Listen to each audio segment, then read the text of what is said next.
Welcome back to Now TV Canada. And there, I am just in YouTube channel. Sorry, I had banana or whatever. Okay, so, wow, talking about being under pressure. I need to be one of those people with 8 arms, but I've only got 2 because I don't have a sidekick. I'm still shopping. Henceforth, Cecilia and Christopher is Svalbard. I know how good Christopher is in the kitchen, and I know that he's a great match for my skills and our taste buds. We have similarities. I've watched enough videos to know what those are. And I'd love to be able to do flea market events or table events in different places where we're helping each other with what we're good at and explaining it to others while we're doing it. At any rate, I'm back at my apartment. I'm on a 4-day stint of taking care of somebody's animals. It is one of the jobs I do, pet care and home care services, since I'm so well vetted, 20 plus years in security and all that stuff. So I'm having a great time. I had 2 days off over there. It was wonderful, dealing with an emergency of an elderly tenant that's been in this building for over 24 years in where I'm staying. So it was nice to take a 2-day break from that emergency. But I had berries to come back to. So hang on a second. I am trying to magically do my sugar bag. I can't find the scissors, so I can't just snip it open. So it comes down to, I think I got it. Give me a second, guys. Okay. I got it. Okay, so it comes down to when the kitchen calls. And I'm making this video now because it just occurred to me I think that would make the perfect name for a book if I could convince Christopher to write a cookbook with me. It's not my little single chat book cookbooks. It's just something we could do together. And by doing those display events, that's a good way to do it. So I had to go through all the berries, which are now slowly cooking in a pot, but I still am behind on sticking stuff in there. It's a pretty small batch because I don't have the ability to do the super batches when I'm busy doing other things. I have to do it in small increments and then put them in the jars until all the jars are done. So I'm going to put in about 4 cups of sugar. I think that's 2. I only put 1 in there. So this is 3 that's going in. Because it's a thicker sugar that I bought than I usually would use to save on money, I'm going to let it cook with the 4 cups first. But I'm okay with going up to 5 and nothing more than that for a pot this size of berries to help it thicken without using any of the pectin stuff you buy in the store. The best jam in the world is the stuff that thickens on its own because you get the most amount of flavor. And if you use enough lemon, that will also help. And if you're scraping the sides enough and you're cooking it on the right temperature long enough and you use your little helper, whatever you use to increase flavor and thicken your jam with, you should ultimately get a really good result with far less additives and sugars than what's in the stuff in the grocery stores. That stuff is starting to taste so bad in the stores, so stale, and doesn't taste like jam anymore at all, that's what got me to stop buying it and start making stuff myself. And I was going on this 4-day babysitting, house sitting, animal thing, so I knew I wanted to have my own jam. So this is the blackberry jam. Now over here I had bananas going bad that I buy from the same place, which I love to use, that I also left out for 2 days in a bowl and had to come back. So these super muffins are now going into the oven. So this is what I mean by having to put everything together with just 2 hands, and I'm on a limited schedule.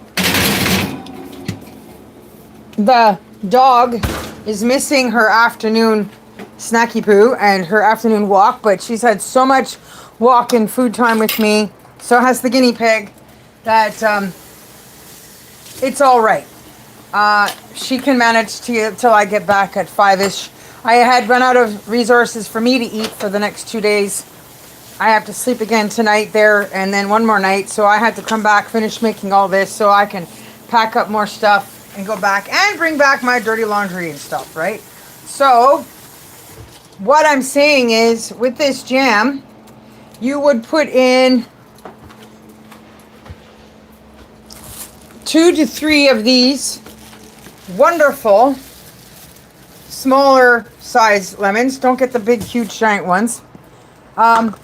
They should be about 1 tablespoon at a half a lemon at a time. Like that. You have to judge. I'll probably use all 4 halves, like so the 2 whole lemons will go in there, and I'll probably get a really nice result with that. And then after it's cooked for a while, when it's in this stage and it's on like 4 or 5, 1, 2, 3, 4, yeah, so low medium, right? Because you don't want it to boil and burn the bottom of the pot or heat up too fast. You want to cook it for about 50 to 55 minutes until it's naturally boiling at that lower temperature. And then once it's boiling at that lower temperature, you let it boil up while you're stirring. You can pull out the spoon or whatever and let it boil for like a whole entire minute at a time. So the edges will reduce, the juice will start to evaporate, and the gel that makes the jam starts to show on the side, and then you just start scraping around here as it reduces in fluid and thickens up into a jam. And then you can turn it down some more and let it sit and cook, because what you're doing is trying to cook up all that sugar and the lemon until you don't see any crystals, till it's all gone. You save that last cup of sugar. You hang back, because if you don't, oh, I just made a mess. If you don't need that last cup of sugar, then don't use it. You can throw in a sugar twin. Literally, sometimes I just throw in 1 of these, and it's enough extra flavor to make the jam just right, and you would think you're tasting jam that has 7 or 8 cups of sugar. Often these homemade recipes will tell people to use 6 or 7 cups, and in the store stuff, I have no idea how much sugar they put in the vats of containers they make that jam with, but it's pretty bad.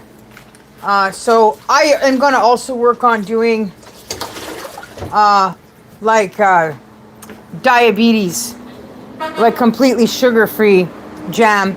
I just wanted to perfect my own jam.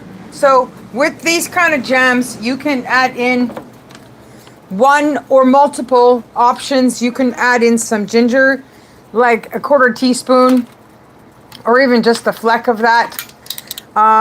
Throw in this much cinnamon. Primarily, you want to always use the cinnamon, and then the other ones are optional. I like to use the cinnamon and the allspice myself.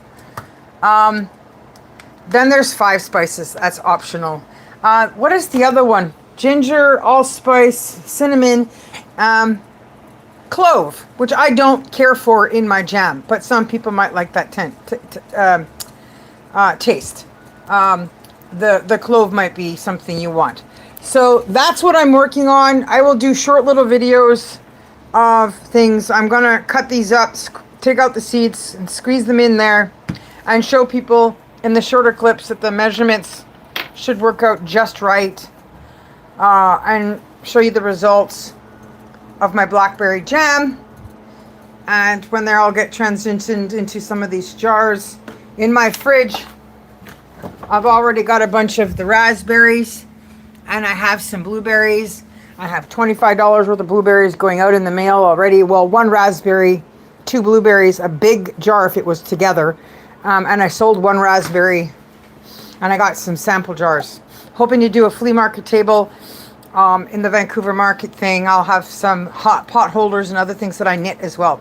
So that's my thing, between places, between jobs, trying to get stuff done, you know, when the kitchen calls. because I do have to eat too. I also get hungry. So just keep watching Future Productions Online dot gmail at I said that wrong. Future Productions dot online at gmail.com. Yeah, so just go to futureproductionsonline.com and touch base there. Keep watching the YouTube channel to support your all the foodie things I do, because I'm good at it. Okay. Yeah, bye. This is blackberry jam I'm making right now. I have raspberry and blueberry finished, and then I will do a mixed berry jam. So I'm working on being able to send out jams to people from home. So leave messages. I will read those, or go to futureproductionsonline.com and leave a message through the email that's there, and we can work something out. I'm in Vancouver, BC, but I also have another place to go in Gatineau, Quebec. So there's a way for people to get a hold of My Kitchen. I am working on the My Kitchen app where people can see what's in my storehouse for order, and we can go from there. So, bye!